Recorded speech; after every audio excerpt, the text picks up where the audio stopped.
नमस्कार दोस्तों। आज कुछ तबीयत ठीक नहीं है, इसलिए बोलने में थोड़ा सांस फूल रही है। वैसे तो 6 तारीख से ही तबीयत ख़राब चल रही है, लेकिन आज वीडियो लानी थी आपके लिए, सो कोशिश कर रहा हूँ। आप लोगों का प्यार चाहिए और आप देखिए अब मेरी वीडियो। बहुत समय पहले प्रतिष्ठानपुर नामक नगर में कौशिक नाम का एक ब्राह्मण रहता था। वह कोढ़ से पीड़ित था। उसके रिश्तेदार उसे छोड़कर चले गए, लेकिन उसकी पत्नी शैव्या उसे देवता के समान पूजती थी। कौशिक बड़ा ही क्रोधी स्वभाव का था। वह शैव्या का अपमान हमेशा किया करता रहता था, लेकिन वह सुनती रहती थी, एक बार भी पलटकर उसको जवाब नहीं देती थी। एक दिन कौशिक ने शैव्या से कहा, कुछ दिन पहले मैंने यहाँ एक सुंदर वैश्या को जाते देखा था, क्या तुम मुझे उसके पास ले चलोगी? यह सुनकर शैव्या को गुस्सा नहीं आया, उलट वह उसे ले जाने के लिए तैयार हो गई। यह सुनकर शैव्या को क्रोध नहीं आया, बल्कि वह पहले उस वैश्या के घर गई। वैश्या ने उससे कहा, आधी रात को अपने पति को मेरे घर ले आना।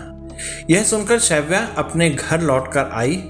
रात के समय अपने पति को कंधे पर उठाकर शैव्या वैश्या के घर चल पड़ी। उसने रास्ते में देखा, मार्ग में एक सूली थी, जिस पर चोरी के संदेह में मांडव ऋषि को उस पर चढ़ा दिया था। हालांकि ऋषि अपने मंत्र शक्ति से बच सकते थे, लेकिन वह बचपन में चींटियों को कांटे चुभोया करते थे। वह जानते थे यह सजा उसे के फलस्वरूप मिली है। वहाँ काफ़ी अंधेरा था, जिसके चलते शैव्या के पति का पैर सूली से लग गया, जिससे सूली हिलने लगी और ऋषि का दर्द बढ़ गया। ऋषि ने शाप दिया, जिसने भी इस सूली को हिलाया है, सूर्योदय होने से पूर्व उसकी मृत्यु हो जाएगी। तब शैव्या बोली, हे ऋषि, मेरे पति का पैर अनजाने में आपकी सूली से लग गया, कृपया शाप वापस ले लें। ऋषि ने मना कर दिया। ऋषि हठी था और साथ ही गुस्सैल भी। उसके शाप का सत्य होना निश्चित था। अगर सूर्योदय हुआ तो शैव्या के पति की मृत्यु निश्चित थी। शैव्या ऋषि के सामने बहुत गिड़गिड़ाई, बहुत समझाने की कोशिश की, बहुत विनती अनुनय विनय किया, लेकिन ऋषि अपने श्राप को वापस नहीं ले रहे थे। उनका निश्चय था कि सूर्योदय होगा तो तेरे पति की मृत्यु निश्चित है। तब शैव्या बोली, ऋषिवर, आप शाप वापस ले लें, अन्यथा कल सूर्योदय नहीं होगा। इतना कहकर वह अपने पति को वैश्या के घर की ओर ले जाने लगी। पतिव्रता शैव्या का वचन चलते सूर्योदय नहीं हुआ। शैव्या एक सती नारी थी और शैव्या के सतीत्व के आगे सूर्योदय का उगना निश्चित नहीं था। सूर्योदय नहीं हुआ। यह देख ऋषि मांडव भी घबरा गए। सूर्योदय नहीं हुआ। ऐसा कई दिनों तक चलता रहा। चारों तरफ तबाही का मंजर था। यह देख सभी देवतागण ब्रह्मा जी के पास पहुंचे।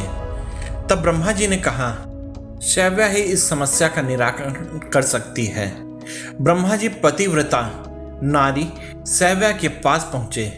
शैव्या ने ब्रह्मा जी को बताया कि अगर उसने सूर्योदय होने दिया तब ऋषि का श्राप फलीभूत होगा और मेरे पति की मृत्यु हो जाएगी। तब ब्रह्मा जी बोले, तुम सूर्योदय होने दो। सूर्योदय होने पर तुम्हारे पति की मृत्यु अवश्य होगी, क्योंकि यह ऋषि का श्राप है, लेकिन मैं उसे पुनः जीवित कर दूंगा और स्वस्थ भी कर दूंगा। शैव्या ने ऐसा ही किया और अपने पति के प्राण भी बचा लिए। कौशिक जब स्वस्थ हुआ तो उसे अपनी गलती का एहसास हुआ। इस तरह दोनों दंपति सुखपूर्वक रहने लगे। तो ऐसी थी पतिव्रत भारतीय नारी शैव्या। ऐसे सतीत्व को हम बारंबार प्रणाम करते हैं। धन्यवाद दोस्तों, और आप इस कहानी में मेरे साथ बने रहे, इसके लिए आप सबका बहुत बहुत धन्यवाद। और अगर आप लोगों को ये कहानी पसंद आई तो कृपया लाइक, शेयर और सब्सक्राइब जरूर कीजिएगा। जय हिंद दोस्तों।